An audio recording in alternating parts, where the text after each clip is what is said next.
तो दोस्तों Biogen pharma ने अपने क्वार्टर थ्री के नंबर को डिस्क्लोज कर दिया है। तो चलिए देखते हैं क्या है क्वार्टर थ्री के नंबर्स के अंदर। डाटा बेसिकली लाख्स में दिया गया है। पिछले क्वार्टर की बात करें तो पिछले क्वार्टर में कंपनी का टोटल रेवेन्यू जो कंपनी ने ऑपरेशन के थ्रू जनरेट किए थे ₹0 के आसपास। पिछले क्वार्टर में भी जीरो, इस क्वार्टर में भी जीरो, और पिछले साल भी देखें तो कंपनी का रेवेन्यू जीरो आपको देखने को मिला है। यानी कि आप कह सकते हैं कंपनी जो है वो ऑपरेशन में बिल्कुल नहीं है, कंपनी में ताला लगा हुआ है। जो भी है कंपनी को अदर इनकम के थ्रू कंपनी का जो पैसा है वो रेवेन्यू थोड़ा जनरेट हो रहा है। कंपनी का मेन बिजनेस के थ्रू जो कंपनी के पैसे जनरेट होते हैं ऑपरेशन के थ्रू वो बिल्कुल खत्म है। यानी कि इनडायरेक्टली आप बोल सकते हैं कंपनी बंद पड़ी हुई है और कंपनी का कुछ इन्वेस्टमेंट होगा या कहीं कुछ कंपनी ने पैसे दिए होंगे उसके थ्रू कंपनी का अदर इनकम आपको आता हुआ देखने को मिला है। तो पिछले क्वार्टर में कंपनी को अदर इनकम के थ्रू 75 लाख का रेवेन्यू जनरेट हुआ था, पिछले साल 32 लाख के आसपास, अभी देखें तो 9 लाख के आसपास। चलिए कंपनी के एक्सपेंस क्या है वो देख लेते हैं। पिछले क्वार्टर में कंपनी का एक्सपेंस देखें तो 3.64 लाख के आसपास, 3.5 लाख के आसपास, पिछले साल 2.5 लाख के आसपास, अभी देखें तो 3 लाख के आसपास आपको देखने मिला। तो कंपनी का जो एक्सपेंस भी है तो वो आपको एक्सपेंस दो ही जगहों पर आपको देखने मिला है। एक तो कंपनी का एम्प्लॉय बेनिफिट, तो एम्प्लॉय बेनिफिट ये भी आप कर सकते हैं क्योंकि कंपनी बंद पड़ी हुई है।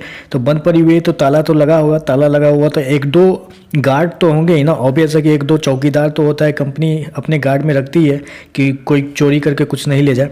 तो इस चौकीदार के जो खर्चे हैं वो 3 महीने के जो 94,000 हैं, तो वहाँ पे 4-5 चौकीदार होंगे तो उनके 3 महीने के जो खर्चे हैं वो 94,000 आपको यहाँ पर देखने को मिले, जबकि पिछले क्वार्टर में 54,000 था, 52,000, और पिछले साल 48,000। तो ये चौकीदार जो हैं उनके जो खर्चे आपको देखने को मिले और अदर एक्सपेंस में कंपनी ने 2 लाख यहाँ पर खर्च किए।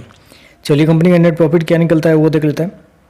पिछले क्वार्टर की बात करें तो पिछले क्वार्टर में कंपनी का प्रॉफिट 72 लाख के आसपास था, पिछले साल 30 लाख, अभी देखें तो 6 लाख के आसपास है। ईपीएस की बात करें तो ईपीएस आपको ₹0 इस क्वार्टर में आपको जाता हुआ देखने वाले, जबकि पिछले क्वार्टर में 1 पैसे के आसपास था और पिछले साल भी ₹0 के आसपास था। तो ओवरऑल मेरे कहने का ये मतलब है, देखिए ये मुझे पता है कि पेनी शेयर है, पेनी शेयर में बिजनेस करना थोड़ा मुश्किल है, पैसे आप लगाते हैं तो आपको रिस्क रिवार्ड समझ के ही आप लगाते हैं।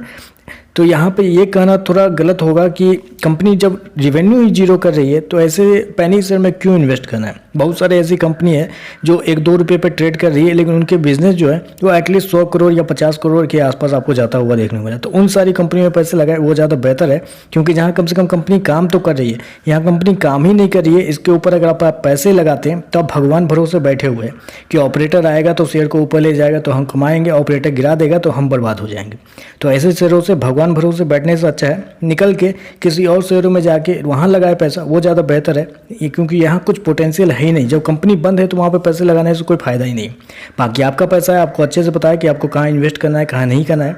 तो चलिए बस आज के लिए बस इतना ही। वीडियो पसंद आए तो लाइक कीजिएगा, साथ में साथ चैनल को सब्सक्राइब जरूर कीजिएगा। धन्यवाद।